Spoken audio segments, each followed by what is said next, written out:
Hello, everybody. Hello, hello, hello. Happy Sunday. How is everybody? How are you guys today? Hey, Molly. Hey, Ariel. Hey, Mr. Clarence. I haven't seen you in a while. How are you, honey? Hello, Louise. Louise, what time is it there, by the way?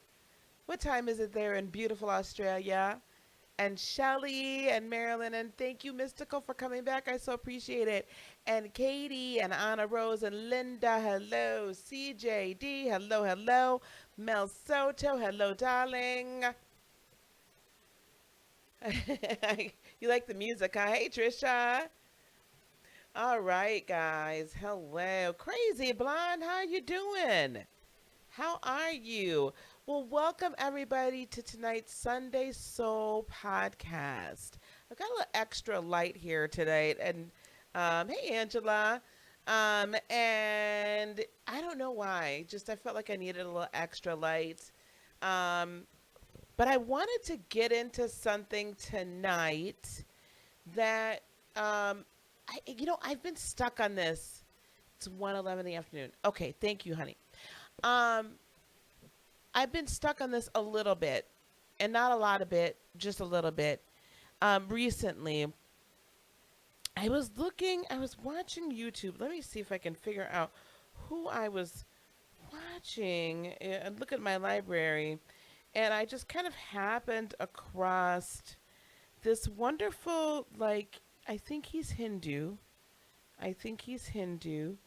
Um, Recently, and anyway, he was chatting about karma and the enlightened soul. And thank you, Ariel. And so I wanted to have a discussion a little bit about karma, and how the enlightened ones, how we deal with it as light beings. I think a lot of us as light beings feel that, not that we don't have karma, but we don't really understand the purpose of karma in our lives. And his point of view, which I found extremely interesting. Hello, Sharon. Hey, Anjanette. Yes, thank you. Thank you. Um, Sadhguru.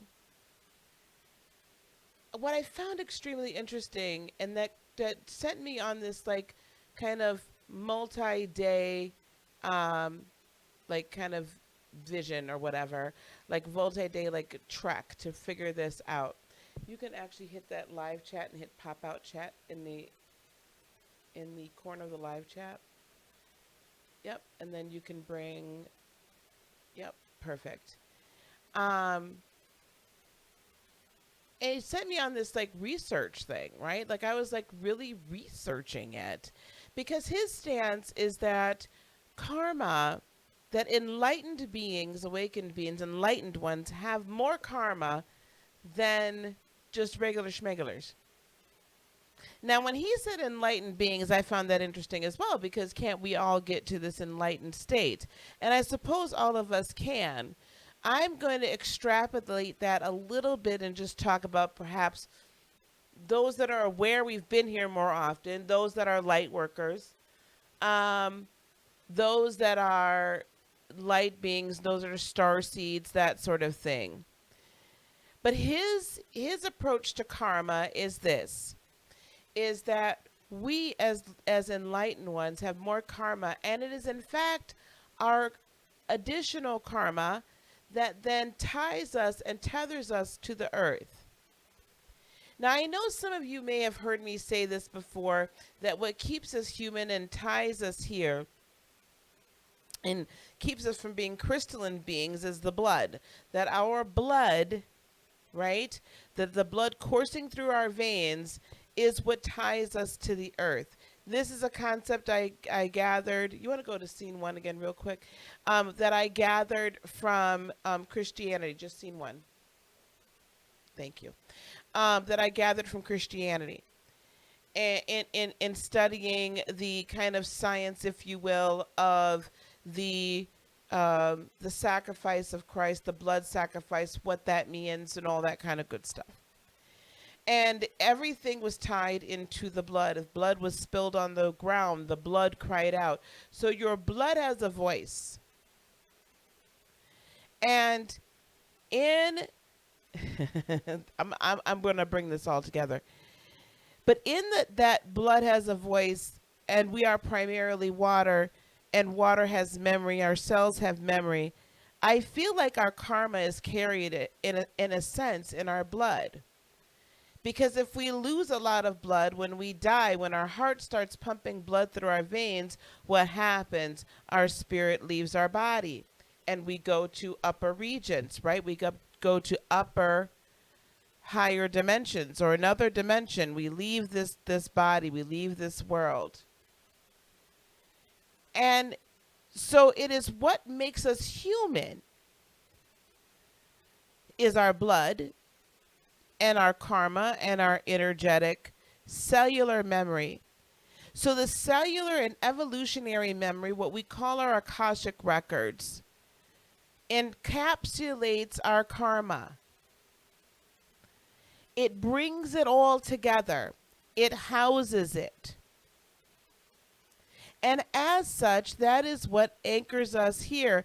Otherwise, if all of our karma was cleared, if our bloodline was now made completely pure, there's no, what is the point in being here, right? What is the point in being here? We would merely ascend. So I feel like the two are tied. I haven't quite worked through completely how karma and all of these energies and memories are carried through the blood. But again, I feel like it's carried through. I mean, there's an importance to our bloodline. Even when I'm doing energetic work, we're breaking curses, I often say, there's a something in your bloodline. Generationally, your great-great-grandmother or somebody, or your great-great-grandfather cut a deal with some shadow energy, usually for power or money or some, I've done it where they've cut these deals so they could have children. I mean, and then there's this, like, it's passed down through all the generations, and then all of a sudden all these people are paying for it. So that's what, right? So the blood is important. But what's more important right now is I want us to understand that karma really in its essence is neither necessarily good nor it's bad. Not good nor bad yet. It is that it is, but it is what keeps us here. And that enlightened beings tend to have more karma to clear, according to the master. And that really resonated with me and made me then investigate what karma truly is. And yes, karma is, of course, past life. Karma is merely the sum of all memories and all lifetimes. It is the sum of all memories and all lifetimes. And all of your actions, so when we go and do your Akashic records, all of your actions, right, are brought forward into this incarnation. Some of us, this is our last incarnation as a human being on this earth. Some of us may decide to sign up for another round. But anyway, it is the sum of everything as we come to today. Okay? It is the evolutionary memory that exists within each and every one of us and then begins to play out. It is not necessarily good nor bad. It just is. So we're going to now go look at the definition of karma, and then we're going to look at the 12 laws of karma, which very interestingly, you're going to find there's a lot of it in the 10 Commandments as well. I kind of was like, this is kind of interesting to me. There's some 10 Commandments here. I think the 10 Commandments could have been like maybe elevated a little bit to kind of include some of this.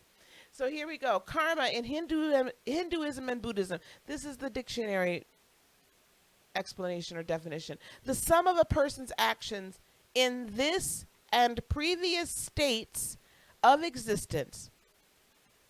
So remember what I just said. It is the sum. We just said this. It is your evolutionary memory. The sum of a person's actions in this and previous states of existence, viewed as deciding their fate in future existences. I am going to, as we kind of look at this definition a little bit longer, I am going to propose to you that the future is now. And as we've talked about the concept of quantum physics or quantum manifestation, right? The present, by the time you hear my voice, the present has already passed, and therefore only the future remains. We are only living in a present moment, and each moment, as we become aware of that moment, until we get really good at being mindful and being present in the moment. But as we fully become aware of each moment, it has already passed. Okay? So, the sum of a person's actions in this and previous states of existence, viewed as deciding their fate. Now, I'm seeing questions here that are asking about, well, what about this and what about that and what about this? We're going to talk about how you got where you're at right now. But I want you to remember this definition, and I want you to realize that the future is now, and that the future can still be decided depending upon how we relate to our karma. Okay? The future can still be decided and created depending upon how we can relate, how we relate to our present karma. Now, for those of you that have not shared this yet, and if you have some friends that really would benefit from knowing about this, please consider sharing it. I'm usually streaming on Facebook at the same time, but the simulcast wasn't working today. So just share this, please, and I thank you very much. Okay, we're going to go to the next slide here. So we're going to go over the 12 laws. Now, this is the great law. This is the first law, law number 1. The law of cause and effect is the general concept of karma, right? That's the whole thing. What I do now, is a cause to an effect later. It's going to affect something later that most people are familiar with. Whatever energy or thoughts we put out into the universe come back to us, no matter how good, bad, or ugly. Remember, I said we're always manifesting something. So when I title this The Karma Life, we are literally creating or recreating karma every second of every day. What energy we put out into the universe is what we get back. Good, bad, or ugly. So if you're putting out energy of, I have unsuccessful relationships. If you're putting out energy that I'm not enough. If you're putting out energy that I have a fabulous, spiritual practice, and I'm really walking in my purpose, and, I'm abundant, money comes, that's what's coming back to you. But if you're putting those other things out, that's what's also coming back to you. How we got to this place where this is the energy we're putting out, well, that's the sum of all of our earthly memories, all of our earthly incarnations. So if over a course of multiple lifetimes, you've had multiple situations where you've been mistreated, multiple situations where you've been mistreated. And in none of those previous lifetimes did you finally get to the point where you're like, you know what? I'm not taking this garbage anymore. That's it. That's all. We're not doing it. If you never arrived at that moment, at that aha moment in time, then beloved, you are then going to recreate all of those memories all over again. This is a very simple concept we actually know just in general. Haven't you ever heard the saying, history repeats itself? Right? Haven't you ever heard? I know for some of us, I know for black folks, I know y'all done heard this before.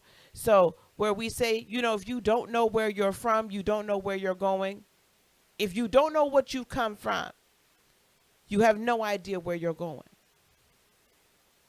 So until we understand how we got to this position, we have to know our history. This is why it's very important to get your Akashic records read, or for you to do it yourself, or for however you need to dive into those past lives.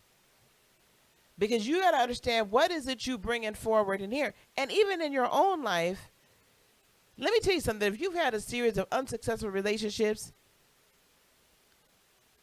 and you keep choosing the same bad, toxic person, that's the energy you're putting out.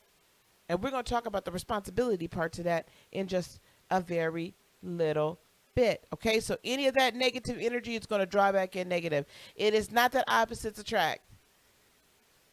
It's not opposites attract. That's not how the law of attraction works. Okay? What you send out comes right back to you. It's a boomerang, period. Okay, let's go to the next slide. The law of creation. Things don't just happen magically. I know all of this sounds like a lot of magic, and we say magic because that's something that it happens in a way that the third dimensional mind cannot comprehend, or man cannot explain, therefore it becomes magic. Anything a man cannot explain, or woman, but anything mankind cannot explain is magic.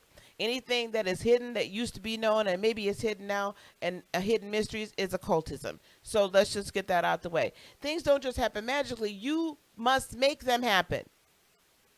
This is different, though, than worry, concern, and making it happen in such a very unsure, low self-esteem way. Creating things for yourself or others will bring you positive energy. The power to create your own identity lies with you. You have the power to send out, to transmute, right? That shadow, that icky, that all that stuff. You have the power to transmute that energy and integrate it as you're, quote unquote, clearing karma. Really all it is you're kind of reliving some of these memories from the past, and some of these things from the past are now showing up again in the present, and now you have an opportunity to take accountability and responsibility. You have the ability to change the account and the ability to change your response to that account. You have the ability to look at the account or the issue differently, and you have the ability to change your response. So the power to recreate or create your own identity in this lifetime then rests with you. So if what you see around you ain't good, you need to recreate it. I understand other people might be piling in on it, but you have the power to empower yourself and break free from this. You have that power. Okay? It might take a little while to show up in the natural, but if you do it now, remember what karma is. It is the result of things that you're doing in the here and now, or things in the past. Because everything you do in the here and now, 1 second from now, will be in the past. That means you're always creating your future. I hope y'all are following. Let's go to the next slide. The law of humility. In order to bring change, you must accept what already exists. No matter where you're at, if you understand your flaws and recognize they need to change, you can decide what the next chapter is. This relates heavily to shadow work. This is all intertwined. In order to bring change, you must accept what already exists. It doesn't mean you accept it as, well, I guess this is the only thing I can have. And Lord willing, one day he's going to bless me. And maybe things will change if it's God's will. That's not accepting what things already exist. That is abdicating your responsibility to put in some work and change it. Now, I don't know who may have needed to hear that. But I'm just going to take a sip from my cup at that moment. So no matter where you're at, you understand your flaws and recognize they need to change. I'm going to say also, though, there are some things that are about you that are not necessarily a flaw. You just have to figure out what is the best way to work with it. So I used to say that a flaw of mine was the fact that I am extremely decisive. Okay? That I set a course, but I know, believe it or not, I set a course and I don't deviate from it. And sometimes I move a little fast. Sometimes I move like a Gemini. I'll get an idea. I get a burr up my butt with that Aries moon. I'm like, bam, we're out of here. And I don't always think things through. Sometimes I'm not that detail oriented, believe it or not, either. I will tell you that my children and other people will probably tell you, yep, nope, she's not that detail oriented. Now, I know that I'm not even going to call it a flaw. I'm just going to say that is what it is. So rather than beat myself up over the fact that I'm not always the most detail oriented, I've learned to slow down and do things and go through the steps and make sure that every I is dotted and T is crossed. Or I get people in my life that can do that for me. I can give them something and they can flesh it out and take care of the deets. And then all I need to do is just do a little wiggle and it's all good. Okay? So that's the only place I really disagree with understanding your flaws and recognizing they need to change. There are some things that are flaws. Okay? Okay, full disclosure, I've had this before, but full transparency, I had a bad flaw of putting other people before myself, especially in interpersonal romantic relationships. That, in fact, my friends, was a flaw because I didn't love myself enough, right? I didn't love myself enough. I didn't feel like I was enough. So that was a flaw that needed to change. And that was an energetic wound that needed to heal. So that was that shadow work. So when we are looking at our flaws, this law of humility, I am not perfect. And I am the first one to tell each and every one of you, I am not perfect. I'm human. And accepting that and having the compassion on to yourself, right, is actually a wonderful step in operating within the 12 laws of karma. Because what happens is that as the more compassion you have with your own humanity, the more compassion you have for humanity, and the more enlightened being you are. Okay? The more enlightened being you are. Did we have any questions? I thought there was a question I saw up higher. I'm just checking for questions, guys, so bear with me a second. How do I get access to your Akashic records? Okay, all right, so we're answering that question. Okay, great. Thank you so very much. I'm sorry. Let's go to the next slide. Number 4, the law of growth. This law regards expansion within ourselves. As we do the work to grow and evolve internally, our 3D reality will change as a result. As we understand our shadows, light will in turn manifest in our physical realm. So this is simply saying what you sow, you'll reap. If you sow into yourself, if you pour into yourself, if you invest in yourself and do the work and evolve energetically, it has no choice but to manifest itself in the third dimension. This is why in some religions we talk about being born again, right? And we talk about doing this work, and we talk about becoming this new creature, this new being. Well, that change doesn't happen on the outside unless you're going to go to the plastic surgeon and you just new nose, new eyes, whatever, tummy tuck, lipo, BBL. Anyway, so I mean that can all happen, right? A little Botox in the lips. I don't know.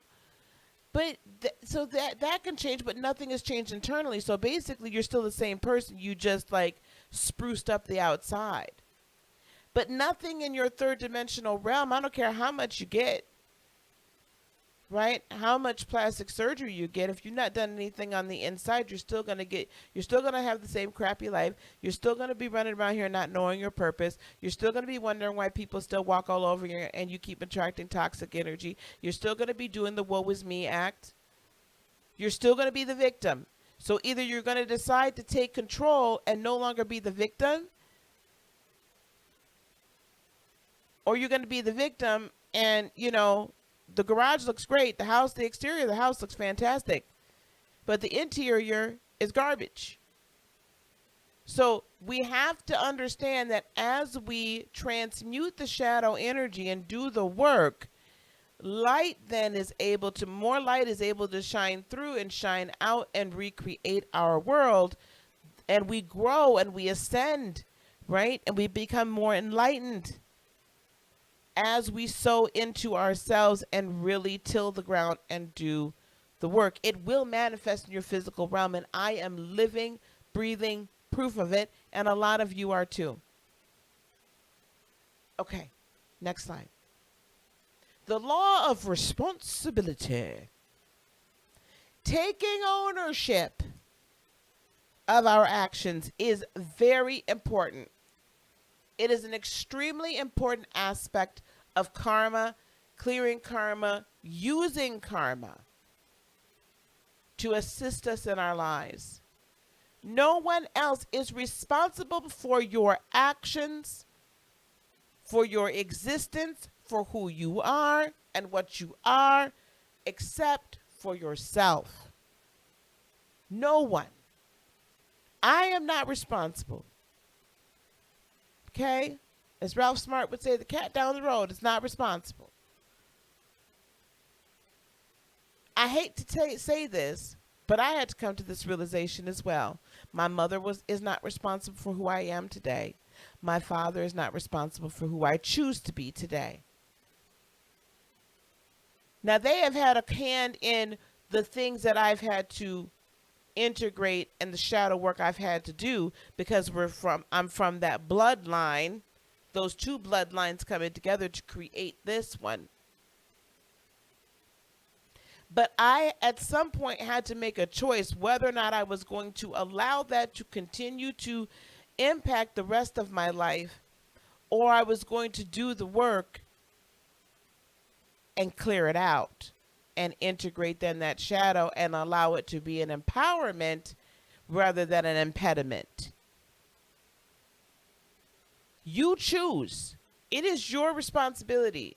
It is important that we take responsibility for the way that we interact with our outside world so that we can continue to reflect and grow as individuals. The only thing that you can change is your response to a situation or to a person. You cannot change how someone is going to speak to you.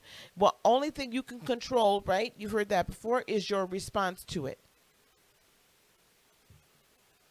So control your response. Take responsibility. This was another big one I had to do. Because, honey, And I catch myself every now and again. So and so and so and so and so and so and so and so did A, B, C, D, E, F, and G. And I'm about tired. Okay?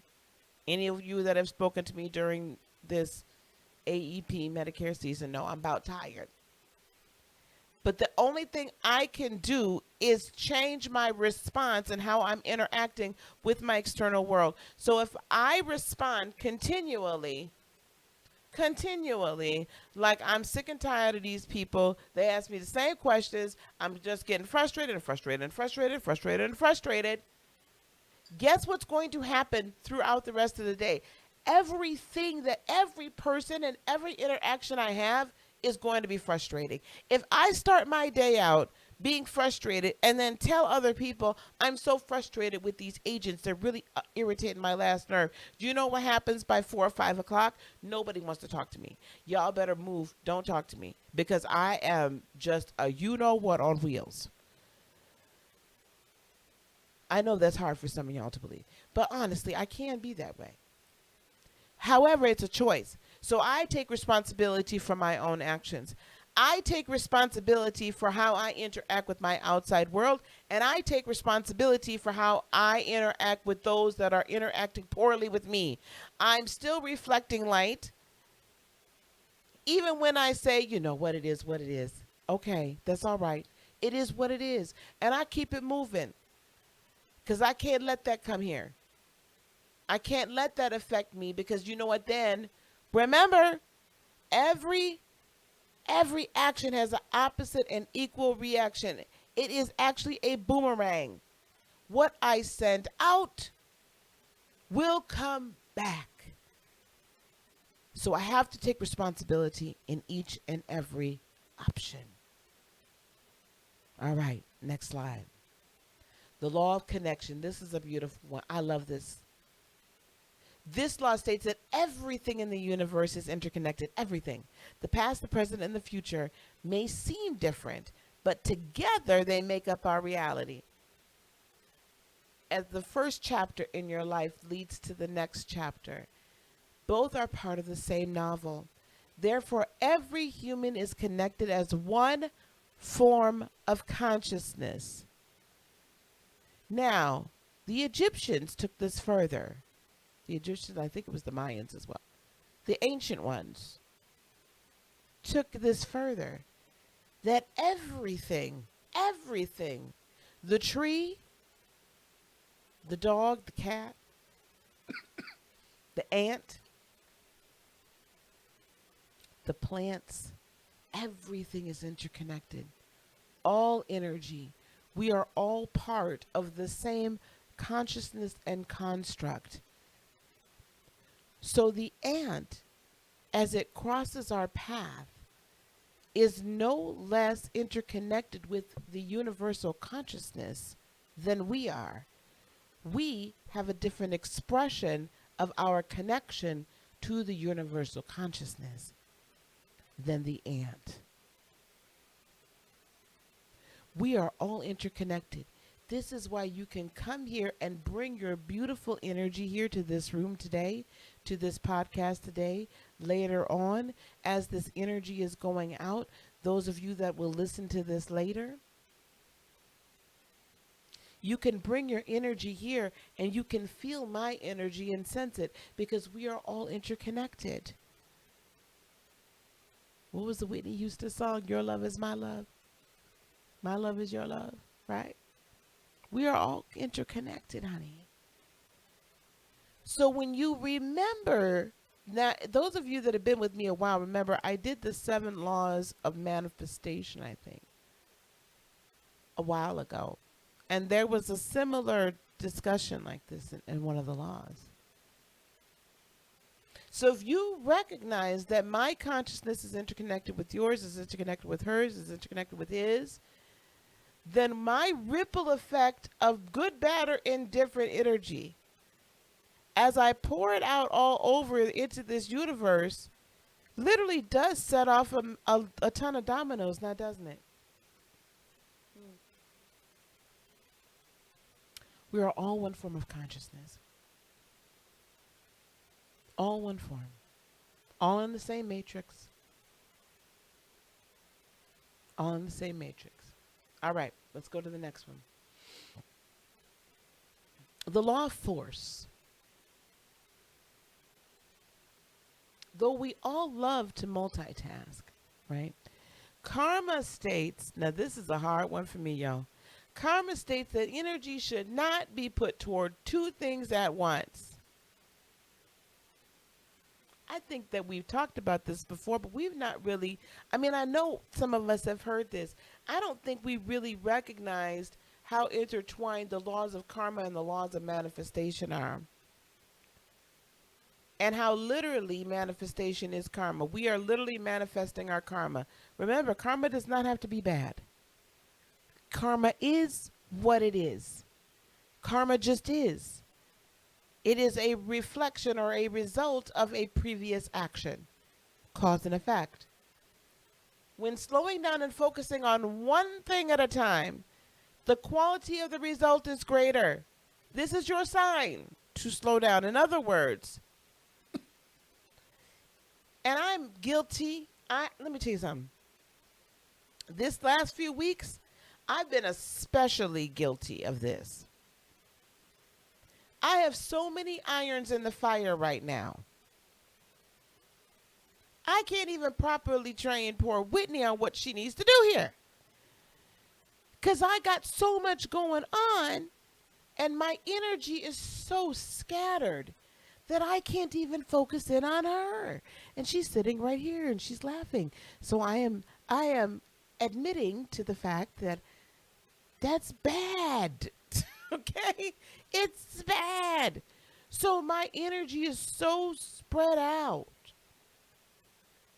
that I'm not able to focus on probably the one thing that I really want to get done. Now, as soon as we're done here, I will be focusing on the one thing I set out to do this entire weekend that has yet to be done. Why? Because my energy has been going everywhere. When you focus in on one thing, when you become laser focused in, the result is greater. The resultant manifestation is amazing. The result is better than you could possibly imagine or dream or think. So slow down. I'm speaking to my fellow Aries moons and my Aries suns and my Gemini friends, my Cancerians. Slow down. Okay? And focus in on one thing. Next slide, please. The law of giving. This law relates to being selfless and hospitable. Talking the talk is wonderful, but you got to walk that walk, right? Thinking and speaking positivity is one thing, but you must walk the walk, and you must follow up those beliefs with action. What does this look like? This does not look like you being a doormat.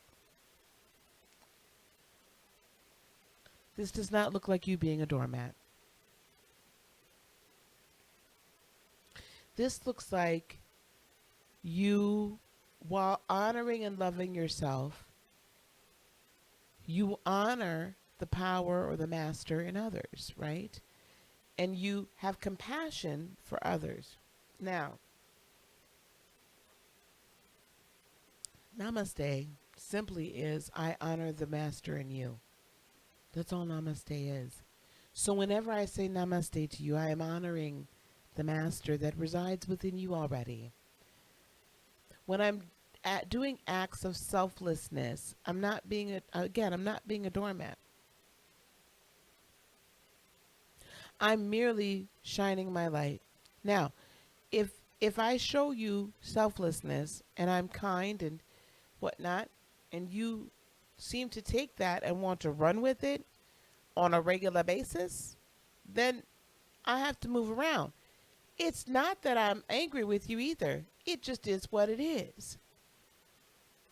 Period.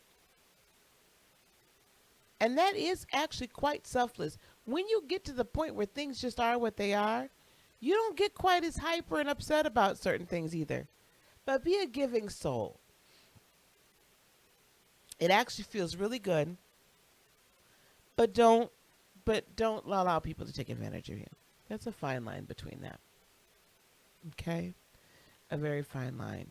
But do not allow it. Don't put yourself in a position where you're being hurt or you're being walked on. Please don't. That's not, because then actually, you know what you're sending out? You're sending out, I'm a victim, and I'm sending out that I want to receive toxicity. That's the karma you're going to keep getting back. I want to receive toxic energy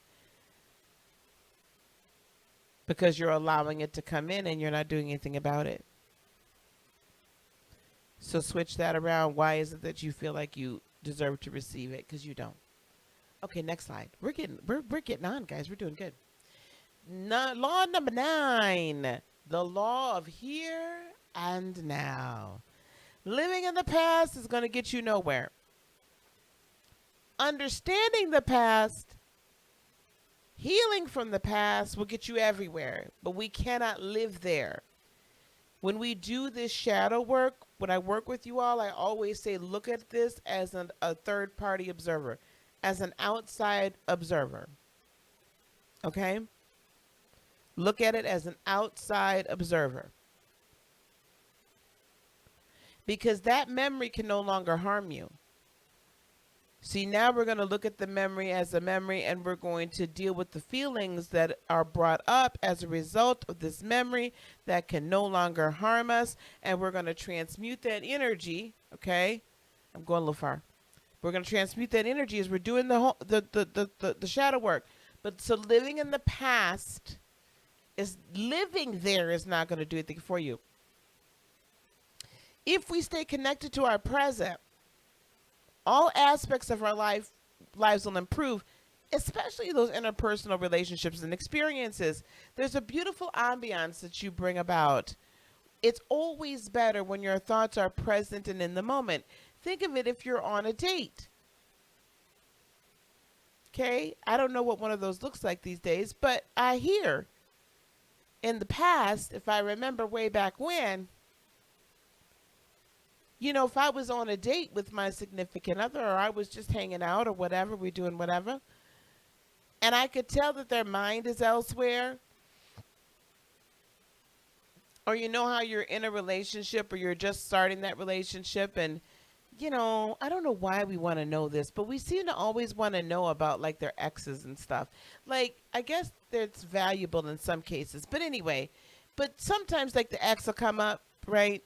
Or maybe the ex will text, and all of a sudden now we're still living in the past. Because that past really hasn't been put to bed and put back in the past. Here, the phone going off, and here she is calling again. Now, or you could tell their mind is elsewhere.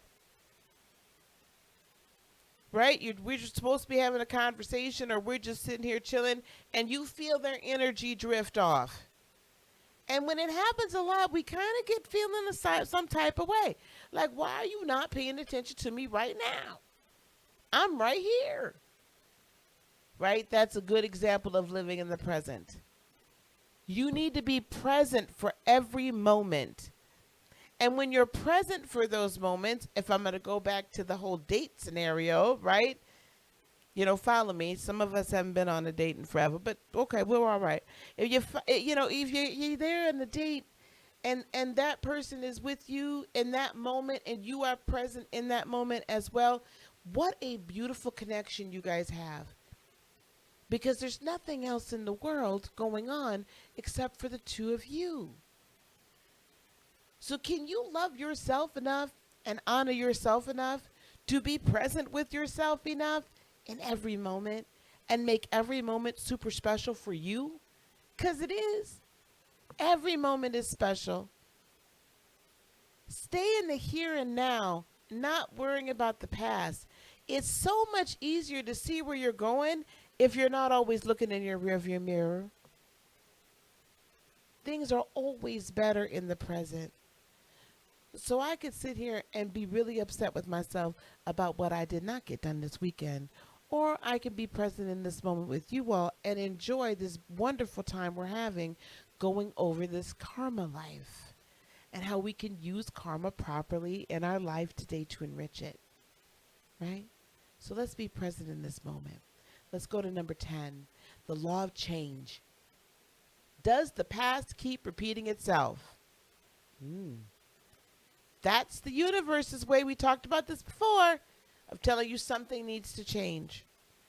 This is a vicious cycle, guys. It's going to continue to go on and on and on and on until you do something differently, right?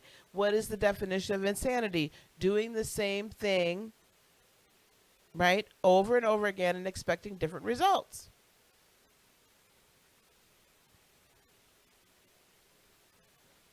So, if you keep dating people that are emotionally unavailable to you, I don't know why I'm stuck on that dating thing right now. If you keep dating people that are emotionally unavailable to you, if you keep developing friendships, right, or interpersonal relationships where they don't value you and they just use you, if you continue to allow family members to do the same thing, talk to you in all kind of ways, say any kind of thing, do whatever they want, if you continue to allow it to happen over and over again, and you say the same thing, I really wish you wouldn't do that. I hate when you do that. God, that's terrible. Man, I wish you could be with me. Oh boy, I wish we could have more time together. Da da da da da da da. But you're not doing anything to change. Anything real. Any real action to change. It's going to continue to happen. You're doing the same thing over and over and over and over and over and over and over again, and you're expecting a different result. It's not going to happen. Connecting thoughts and feelings with actions are especially significant with the law of change. So if you say, I am no longer going to allow Susie to continue to use me and call me every time she needs a ride somewhere or she needs $20 and I'm the one that she calls, but when I need a ride somewhere or something, I can't count on her. I'm not going to let that happen anymore. Now, if you want to employ the law of change, you simply say, well, Susie, this is something I can't do anymore. Or you just tell yourself, but the action has to connect to the thought. So if the thought is, I value myself more than to allow myself to be used, I deserve a better friend than what Susie is. I hope there's no Susies in here. Anyway, don't get upset. See, I'm not using the K name because I don't want anybody to get it. So, okay. Anyway, so you want a better level of friend than Susie, and you want Susie to stop using you, then the next time she calls and says, I need $20, I'm running short, then your response should be, oh, I don't have it. How was your day? Yes, I've gotten that shady. But I don't have it. Oh. Well, nope, don't have it. Okay, talk to you later. I even stopped saying I'm sorry because I'm not sorry. I'm not sorry I don't have it. I'm not sorry that I'm not letting you use me. I'm not sorry. It's simply that I don't have it. Sometimes I've added on for you. If I'm really feeling froggy, I'll be like, oh, I don't have it for you. Now that's when I'm really ready for a whole relationship to be over. Just don't launch that out there. That's a missile. That's shots across the bow, okay? But I don't have it. Point blank, period. And I've stopped apologizing for it. So my corresponding action had to match my thoughts and my feelings. Because what happens is nothing changes if the two are incongruent. Because you are not setting your energy in motion at a coherent frequency so that the universe can bring about the change. Does that make sense? Okay. 11. The law of patience and reward. Essentially, this law states that hard work pays off. Yes, it does. Don't cut the corners. Doing things the right way will bring you immense success. Oh, see, this is that detail-oriented. Don't shortcut it. Don't shortchange it. Great things take time. Don't give up just because progress isn't immediate. Patience is a virtue. This is a difficult thing to live in right now, in this day and age, because everything is microwave, everything is immediate, everything is like, I want it now. It should have happened yesterday, but Lisa, I've been working so hard. Okay, how long have you really been working at this? Right? You know, I could sit here and say, oh my gosh, I've been doing this thing for 2 years. I know people that are 100 and 200,000 people, subscribers on their YouTube channel after 2 years. But you know what else I have to remind myself of? First of all, I've had a daytime job the whole time. Second of all, I've not been quite as consistent as I should have been. So there's that law of responsibility, right? Nothing worth anything happens immediately. Nothing that is going to be valuable and is going to be foundationally strong and stand the test of time happens immediately. Rome was not built in a day. Now, right now, the time-space continuum is so short, it's so weird, it's so wonky, it's so fluid that time is actually moving a lot faster, but there's still, while we're in the third dimension, this need to allow time to occur. And honestly, I'm going to tell you something. If you have immediate success in something, let me put it this way. There's no such thing as an overnight wonder. There's no such thing as an overnight wonder. That overnight wonder has been, if they're like, let's say, a singer, they've been singing in their shower for forever. That overnight wonder has sung in plenty of, when there were smoky bars open, smoky bars, and they've sung at street dances or street fairs. They've put out 50, 60, 100, 200 demos. They probably sold mixtapes out of their trunk, and in these days they've probably put about 30, 40, 50, maybe 150, maybe 250 songs out on Spotify, and nobody downloaded not one. But their friends and their family, or they're a SoundCloud rapper or singer, or on TikTok or whatever. They've been putting in the work. There is no such thing as an overnight sensation. So one day you'll see things happen for someone, and you'll think, oh my gosh, that's just like overnight, they just blew up. No. They've been really putting in, I can guarantee you they've been putting in work. Unless there's some sort of plant, and we're not talking about that. But you know what I mean. They've been putting in the work. They've been doing things behind the scenes.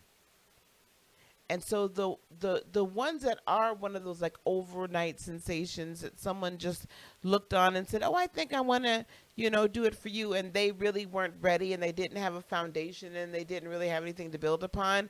Those folks go away. But when somebody all of a sudden one day just blows up and becomes like this, like amazing whatever, I can guarantee you they've been working really hard. So you have to have patience and stay the course. Okay? Stay the course. That's really what I get from this law. Stay the course. Okay. And last but certainly not least, the law of significance and inspiration. Each one of us is significant and unique. Our gifts are meant to be shared, and doing so will bring positivity to our reality. No matter how insignificant the small details seem, they matter. You only get out of the universe what you put in. If you think you are insignificant, you will get insignificant results. If you understand that you are just as important in this collective consciousness as I, then you will let your light shine and utilize your gifts, or I call them abilities. You will utilize them just as I do, because you will understand that your outpouring of love and light and inspiration into the collective consciousness will elevate someone I could never reach.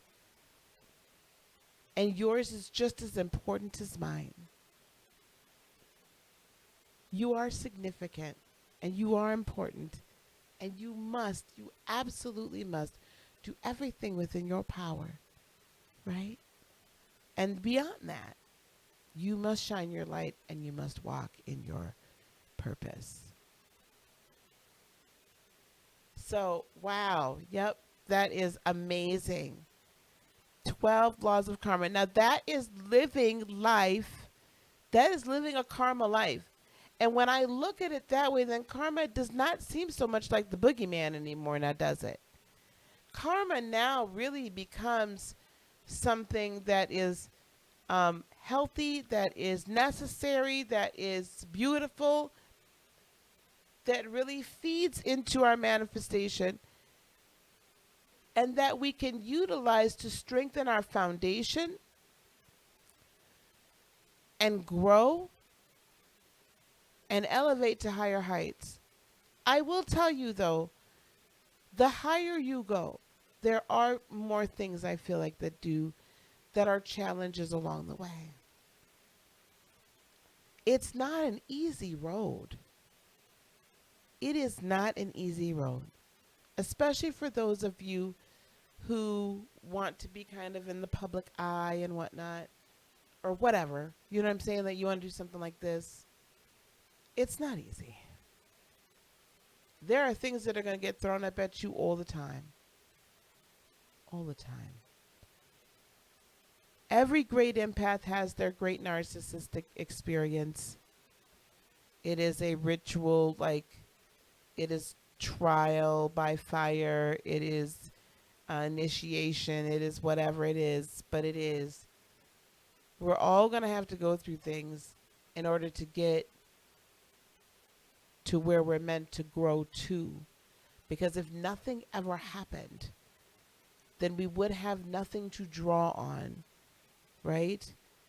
For strength and empowerment. And we would not be able to see the most injured of humanity through the eyes of compassion and still shine light into their darkness. That's my personal belief. So I'm enjoying living now. You know, this was a great journey for me this week to study karma and embrace it in a new way and not dread it and not be scared of it and not be like, oh my God, bad. No. It's something that we should be using. And as enlightened ones, if you've gone through a whole lot, honey, it is, listen, there's a lot of evolutionary memories that have to be dealt with and have to be recreated and restructured so that you can so that we can assist humanity and humanity's consciousness to go to the next level in evolutionary status. I firmly believe that's why a lot of us are here, and that all these millennia of like all the cellular and whatever memory, energetic memory that has just compounded itself within us.